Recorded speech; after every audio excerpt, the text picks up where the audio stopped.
Bonjour à toutes et à tous et bienvenue dans ce tutoriel qui, à la demande de certains visiteurs du serveur Discord, va traiter des vulnérabilités, des failles et de leur protection dans le langage PHP. On va, dans ce tutoriel en vidéo, aborder principalement deux failles qui sont les plus couramment utilisées, qui sont le XSS et l'injection SQL. On viendra un petit peu plus en détail sur ce que c'est. Et dans l'article qui est en lien dans cette vidéo, vous avez également différentes autres failles qui sont décrites, qui sont un petit peu plus complexes à démontrer, que sont les failles d'upload par exemple, ou de buffer overflow. Donc vous pouvez aller lire l'article si vous voulez un peu plus de détails. Donc on va se focaliser nous sur deux types de failles qui sont les failles XSS et les failles par injection SQL. Donc tout d'abord, sur le setup habituel, vous voyez que nous avons Visual Studio Code. Alors là j'ai deux fenêtres, hein. J'en ai une qui s'appelle Serveur Pirate et une qui s'appelle Client Vulnérable. Donc sur le serveur pirate, on va mettre en place une page qui va venir un petit peu récupérer les informations personnelles des utilisateurs.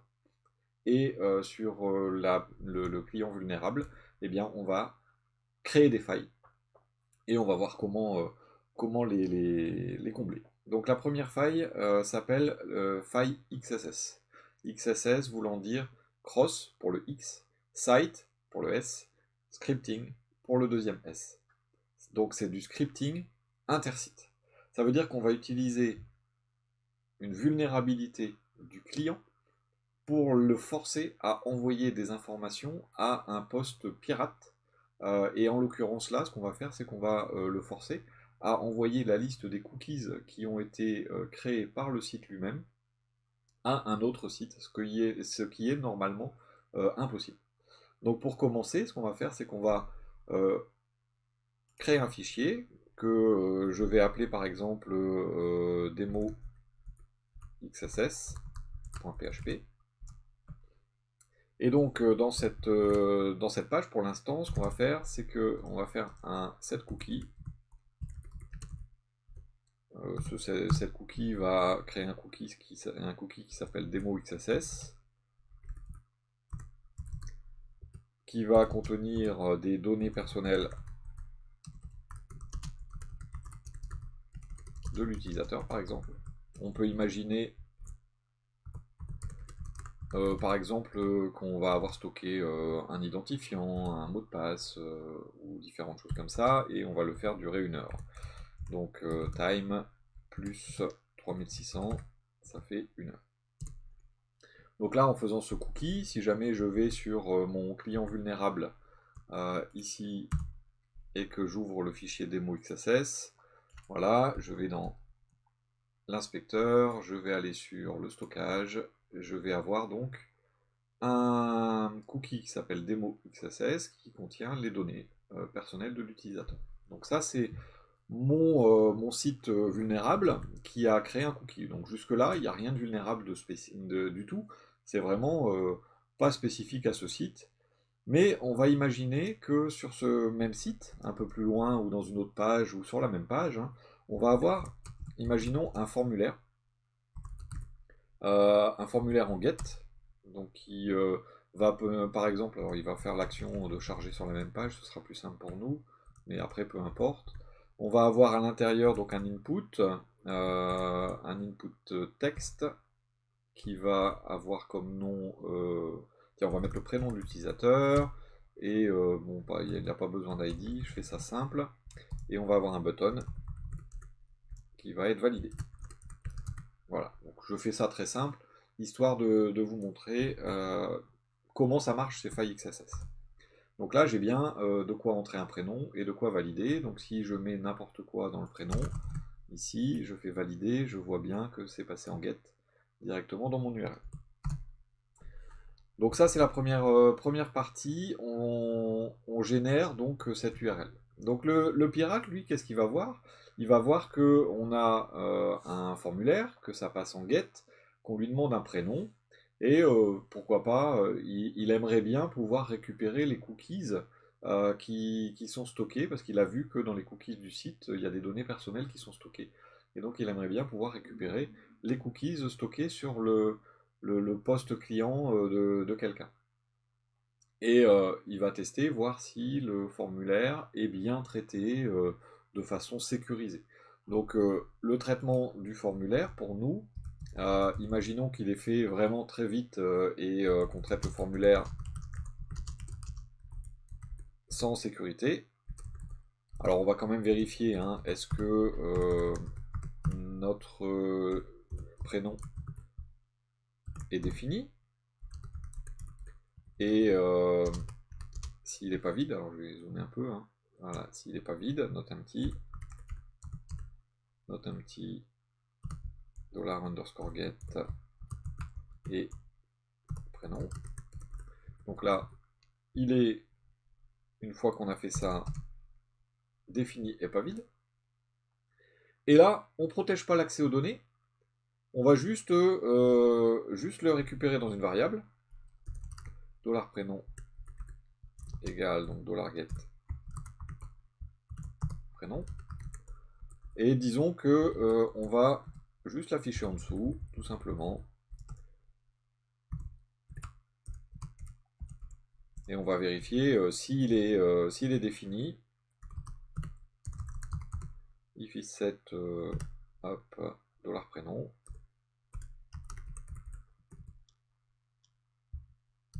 Et on fait un echo. Comme ça, bonjour. Bonjour, $prénom. En injection de variable.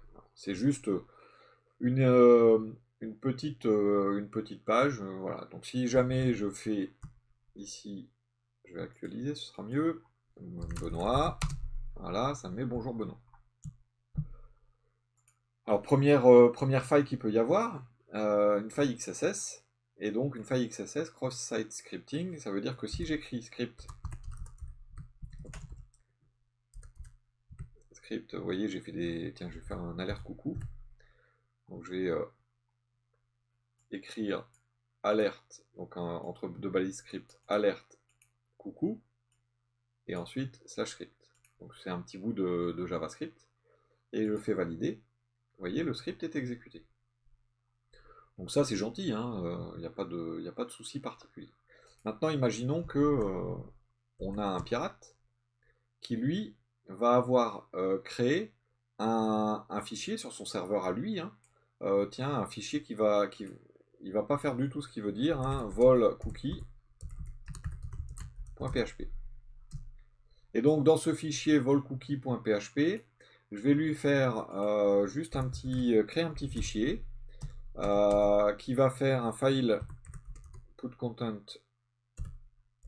dans un fichier de log et qui va loguer dans un fichier qui s'appelle cookies.txt. Ce qui va passer dans comment? Alors ça c'est pareil, il faudrait qu'il le protège aussi, hein, mais bon, on est là pour voir les failles. Donc $getCookie, donc c'est-à-dire on va récupérer dans une URL une propriété cookie. On va y concaténer un anti/n pour aller à la ligne à chaque fois qu'on va faire une écriture. Et surtout, on ne va pas oublier de mettre la constante fileAppend pour dire qu'on veut actualiser notre fichier à chaque fois. Donc ça veut dire que volcookie.php pourra être appelé sous la forme volcookie.php, point d'interrogation cookie égale et quelque chose. Et là, ce qu'on va faire, c'est qu'on va récupérer le contenu des cookies qui sont écrits par le document lui-même en JavaScript. Et au niveau de notre client, ce qu'on va faire, c'est qu'on va lui envoyer une URL. Alors, je vais copier ce bout-là. On va appeler donc notre serveur avec, pour la vulnérabilité, une URL qui sera un petit peu comme celle-là, volcookie.php, point d'interrogation cookie égale, et on va mettre un tout petit bout de JavaScript derrière, en mettant document, donc on va concaténer, hein, Donc on aura une chaîne de caractères un peu comme celle-là, et on mettra plus document.cookie, qui est l'instruction JavaScript qui va nous permettre de récupérer le cookie qui a été écrit par le post client.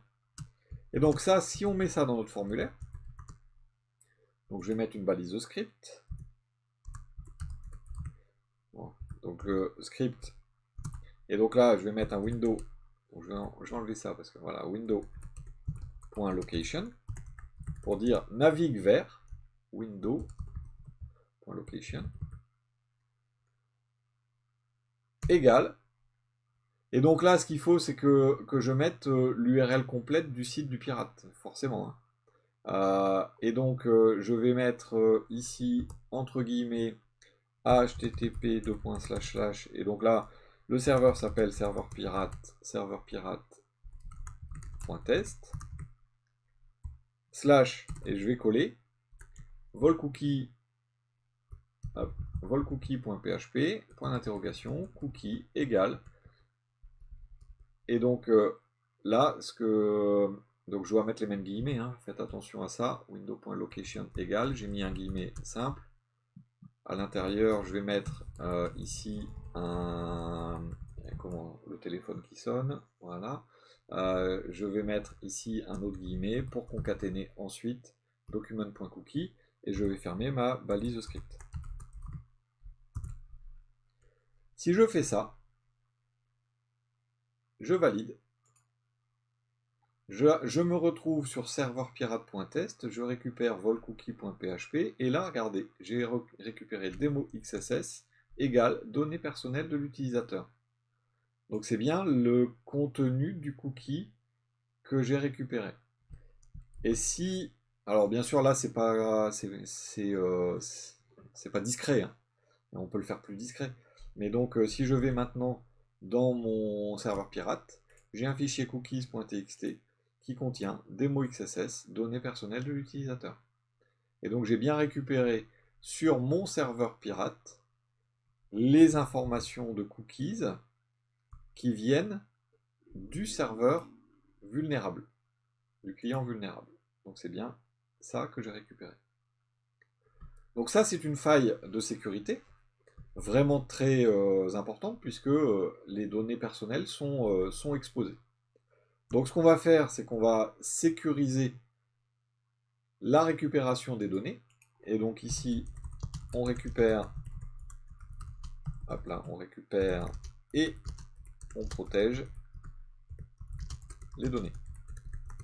Donc pour les récupérer et les protéger, on a deux choses. Enfin trois méthodes, mais il y en a deux qui sont assez identiques. La première méthode, ça va être d'utiliser une fonction qui s'appelle strip tags.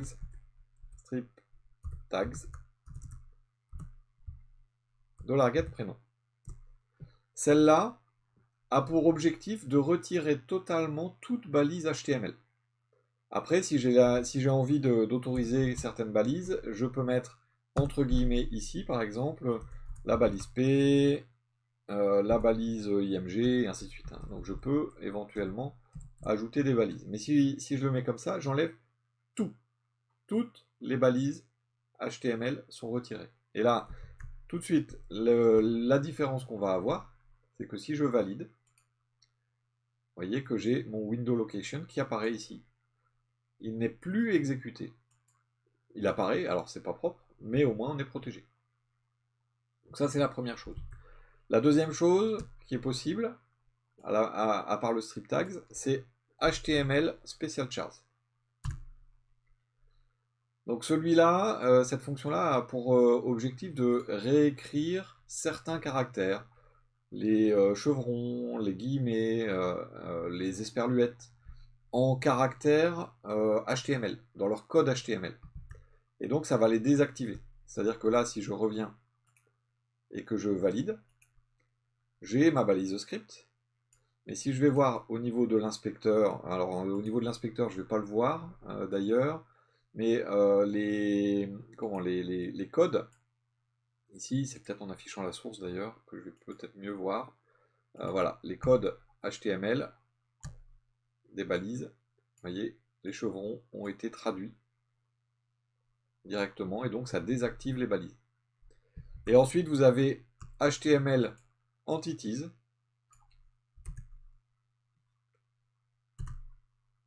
Et donc là, HTML Entities ne va pas traduire une sélection de caractères, mais tous les caractères qui peuvent l'être vont être traduits en code HTML. Donc là, si je fais valider, donc je ne vois pas la différence par rapport à HTML Special Chars, hein, mais si je regarde le code source, alors là, je vais... ouais, là, il n'y a pas énormément, il n'y a pas de différence en fait sur cet exemple-là, mais vous allez avoir la traduction de beaucoup plus de caractères avec HTML Entities. Donc ça marche, les deux fonctionnent, HTML Entities, HTML Special Chars, qui vont vous permettre tous les deux de traduire les balises en les gardant en fait, et le strip tag qui les enlève totalement. Donc ça c'est la première vulnérabilité qui s'appelle donc la faille XSS. Maintenant il y a une autre vulnérabilité qui est plus grave et qui peut être vraiment très très grave, qui est l'injection SQL. Donc là je vais faire un nouveau fichier. Donc je vais l'appeler démo injection.php. Et donc ce fichier, alors je vais prendre une connexion, je vais copier-coller une connexion à la base de données. Pardon. Donc je vais faire un try catch pour me connecter. Donc je vais me connecter à une base qui s'appelle démo injection. Donc cette base, je l'ai juste ici.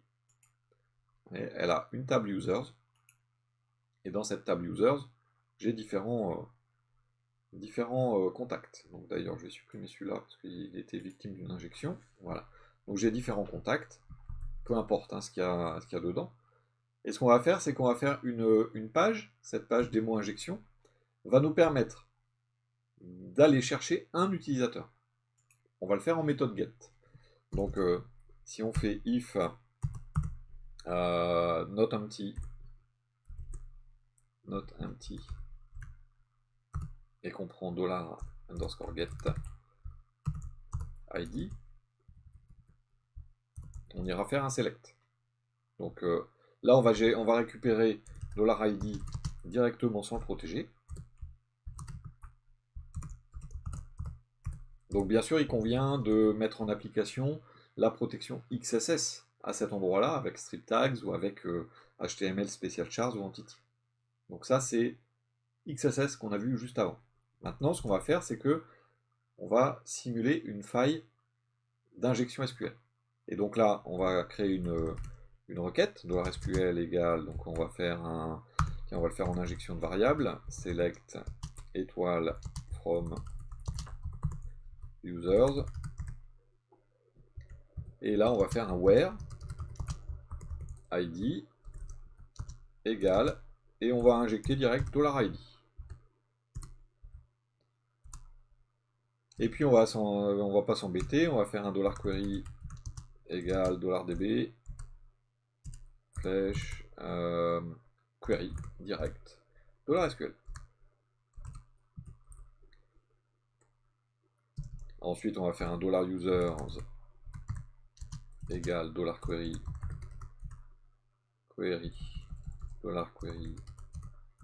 flèche fetch. Alors on va faire un fetch all, tiens. On va faire un fetch all et on va faire un PDO parce qu'on n'aura pas bien compris que le fetch, on va cumuler hein, alors là forcément hein, on cumule, mais c'est pour vous faire la démonstration de tout ce qui peut se passer. Derrière on va faire un for each $users as $user. Donc bien sûr le for each n'est pas utile si on va chercher qu'un utilisateur et qu'on fait un fetch, hein. Déjà ça c'est une protection. Et donc on va faire un echo, et donc on va mettre une balise P, point $user, je vais y arriver, et on va aller juste afficher son email par exemple. Et on va mettre un /p. Voilà. Donc là, si je vais sur mon client vulnérable, là c'est la source, voilà, c'est là que j'étais. Voilà, on va aller sur l'index. Donc là, j'ai démo injection.php. Donc déjà, si je clique sans mettre d'id, j'ai une variable users qui n'existe pas. Hein, mais si je mets point d'interrogation id égale 1, par exemple, donc j'ai le client A. Si je mets 2, j'ai contact, et ainsi de suite. Alors, une injection SQL va se produire si jamais à l'intérieur donc de cette URL, là où j'ai id égale 2, si à l'intérieur de cette URL, j'ai la possibilité d'ajouter des choses. Et là, par exemple, si j'ajoute OR, qui est un OU en SQL, 1 égale 1, ce qui est très utilisé, très souvent testé par les pirates éventuels. 1 égale 1 est une condition qui renvoie toujours vrai. Et donc, tel qu'on l'a fait là, on va aller vérifier est-ce que l'ID est égal à 2 ou 1 égale 1. Donc forcément, on va récupérer, si je valide ça, tous les utilisateurs. Donc là, vous exposez la totalité de votre base de données. Mais le problème vraiment là très dangereux, c'est qu'à cet endroit-là, je vais également pouvoir faire de l'injection d'autres choses au niveau SQL. Imaginez, je pourrais très bien ici ajouter, donc là par exemple 2, point virgule, create database, démo, injection. Non, je l'appelle démo injection déjà. Si, démo injection. Je valide. Donc là, j'ai l'impression que tout a bien fonctionné. Si je vais dans phpMyAdmin, ah bah non, elle s'appelle démo injection déjà, oui, je me disais bien. Donc démo SQL, voilà, SQL, voilà. Et donc si je vais dans phpMyAdmin maintenant, ça va aller. Vous voyez, c'est sans filet, hein, je coupe pas. Voilà, donc dans démo, j'ai une requête ici, enfin une base qui a été créée qui s'appelle démo SQL. Donc je pourrais imaginer create donc use démo SQL, point virgule, create table, test. Voilà. Et donc, hop, bah, il ne me l'a pas créé, tiens. Il ne me l'a pas créé cette fois-ci. Bon, c'est pas grave, de toute façon, je vous montre quand même derrière. C'est parce que j'ai fait certainement une faute de frappe, mais c'est pas grave. Drop database, et celle-là elle est dangereuse. Drop database. Oui, c'est vrai que j'ai pas fait un create complet. Drop database, démo SQL. Et regardez, si j'envoie, il se passe rien. Et là, par contre, si je vais maintenant sur phpMyAdmin, ma base démo SQL, hop, vous voyez, démo injection, démo SQL, elle n'y est plus. Et donc, j'ai supprimé complètement une base de données sans pour autant avoir les permissions de le faire en théorie. Donc, tout ça, c'est dû à cette... donc là, vous voyez sur l'URL, c'est dû à la non-protection de mon get. Donc c'est une donnée qui vient de l'extérieur, et ça veut dire que je ne peux pas, il ne faut jamais injecter directement à l'intérieur d'une requête un contenu qui vient de l'extérieur. Donc je vais ici mettre ce qu'on appelle un paramètre SQL, donc c'est une variable, hein, une variable SQL. Et au lieu de faire une requête comme celle-là, je vais faire un prepare. C'est-à-dire que je vais préparer ma requête. Et ensuite, on va injecter l'ID. Et pour injecter l'ID, on va faire un $query bind value. Alors on pourrait faire bind param si la variable devait éventuellement évoluer dans le temps. Hein. Je vais l'appeler $.id, hein, c'est mon paramètre. Je vais mettre $id, qui aura bien sûr, je le répète, été protégé à ce niveau-là, au niveau XSS. Hein. Là je fais la démo de l'injection. Et ensuite, je vais faire un PDO param int pour dire, attention, mon ID doit être un entier. Et ensuite, bien sûr, on exécute. Et donc, ça va faire un $query, flèche, execute.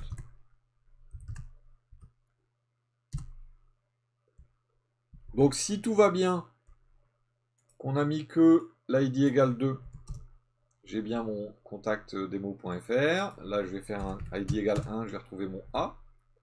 Si là, je fais point virgule, create, database, démo, SQL, j'ai mon A qui est arrivé. Je vais avoir, non c'est là, je vais avoir ici, dans mes bases de données, hop, je vais toujours avoir démo injection et je ne vais pas avoir démo SQL. Je vais avoir également la possibilité, si je mets 1 égale 1, ici, hop là, or 1 égale 1, de n'avoir qu'un seul résultat. ID égale 1, ID égale 2, j'aurai le fonctionnement et il va ignorer totalement ce qui se passe derrière. Donc on a, avec cette méthode d'injection directement par l'intermédiaire de la requête préparée, vous avez la possibilité de protéger vos requêtes contre les injections SQL. Voilà, donc c'était donc un petit focus sur les deux vulnérabilités principales qu'on peut facilement, dont on peut facilement se protéger. N'hésitez pas à aller lire dans l'article les détails sur les différentes failles complémentaires dont j'ai parlé, hein, le upload par exemple, ou le buffer overflow. Il y en a d'autres, CRLF, et ainsi de suite. Donc n'hésitez pas à aller regarder. Là, c'était vraiment un focus sur ces deux-là parce qu'elles sont assez simples à démontrer et à combler. Pour le reste, voilà, il y a l'article sans aucun problème. Je le détaille le plus possible. Je vous remercie beaucoup de votre attention. Je vous donne rendez-vous rapidement samedi pour le prochain live. N'hésitez pas, hein, abonnez-vous, partagez. Je vous remercie de vous abonner et de votre fidélité. Je vous dis à bientôt.